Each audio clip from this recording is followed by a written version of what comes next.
Chairman, my card is about how to ensure that our Parliament will always be an effective and respected political arena.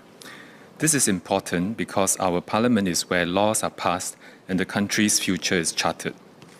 Looking around the world, we can find many examples of parliaments or equivalent legislatures degenerating into dysfunction.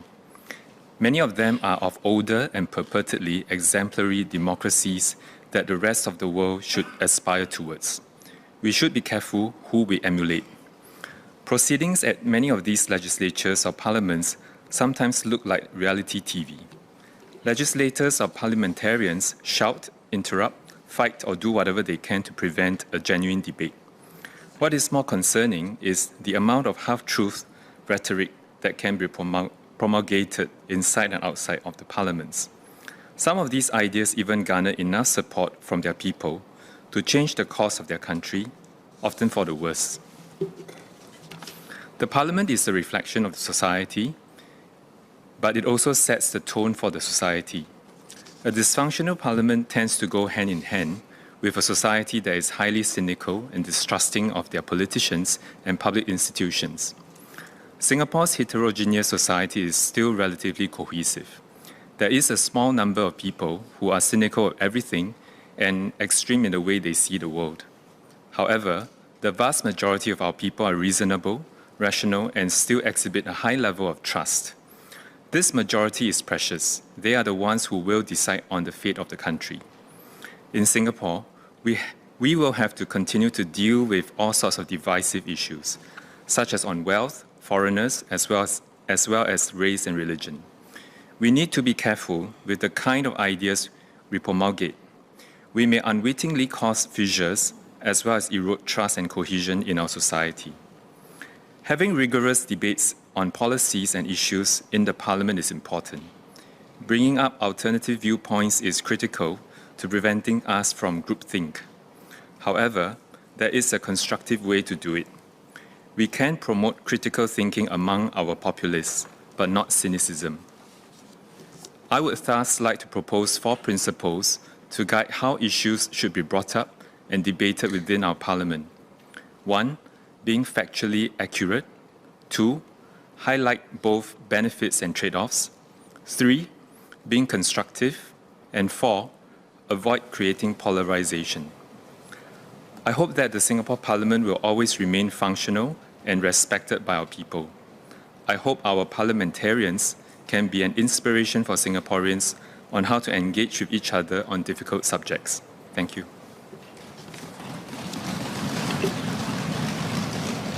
Leader. Mr. Chairman, I thank the nominated member for his very pertinent speech, which was both thoughtful and incisive. It serves as a timely reminder of the importance of an effective Parliament in service of the nation and an opportunity to reflect on what being an effective Parliament really means. Parliament is where the government is held to account, where issues of national importance are debated and matters of public interest are explained. It is where our laws are made and also where the direction of the country is set and the future of our people is determined through the bills and the motions that MPs vote on. Parliament is also the place where our national identity and the character and soul of our society is shaped through the values we espouse, words we say, and the decisions we make. Thus, what we say and do in Parliament has a profound impact on the lives of Singaporeans and the future of Singapore. This is a privilege that must be exercised responsibly and in the best interests of our people and our country.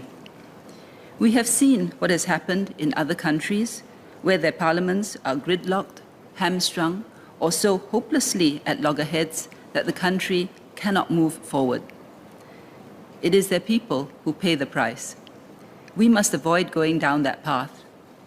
So what makes for an effective Parliament? Certainly, there must be robust debate so that policies and recommendations can be scrutinized and assumptions tested. But the quality and integrity of the debate also matters greatly.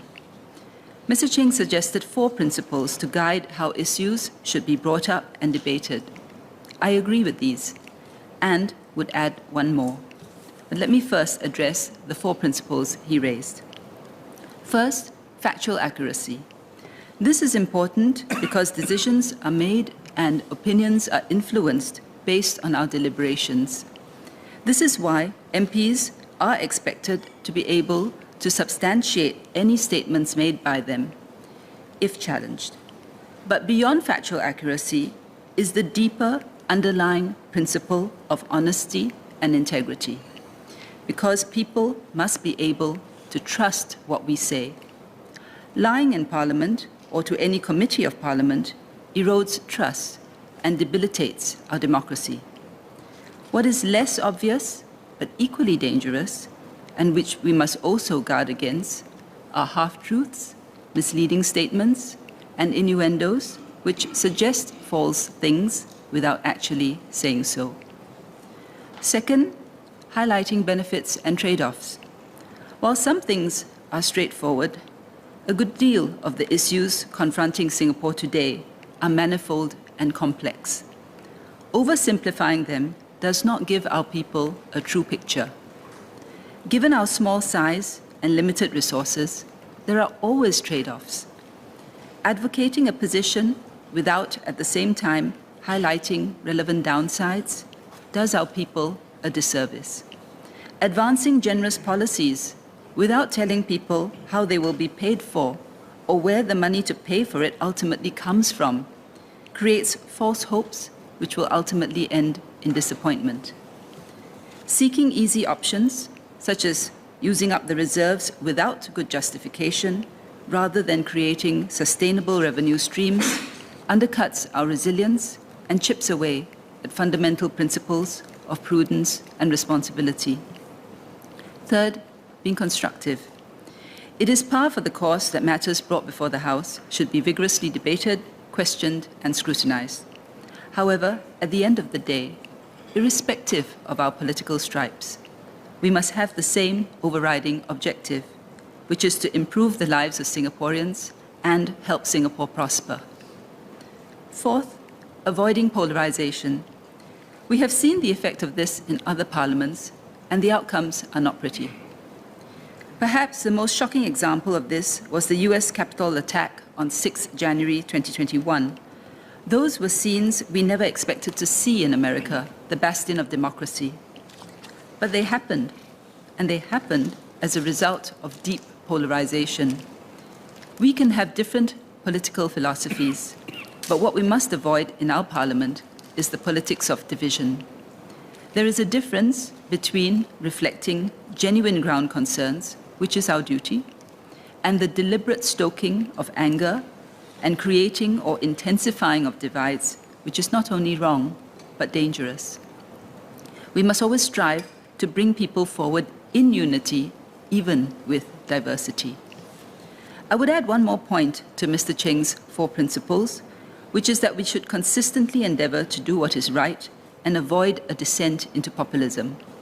As members of Parliament, we not only have to reflect the concerns of people and give voice to the aspirations of Singaporeans, but also exercise our judgment on issues and speak up for what we believe in, even if it is contrary to the prevailing or most popular view, to persuade our fellow MPs and the public at large as to what is the best solution to a difficult problem, or what is the most important issue before the country.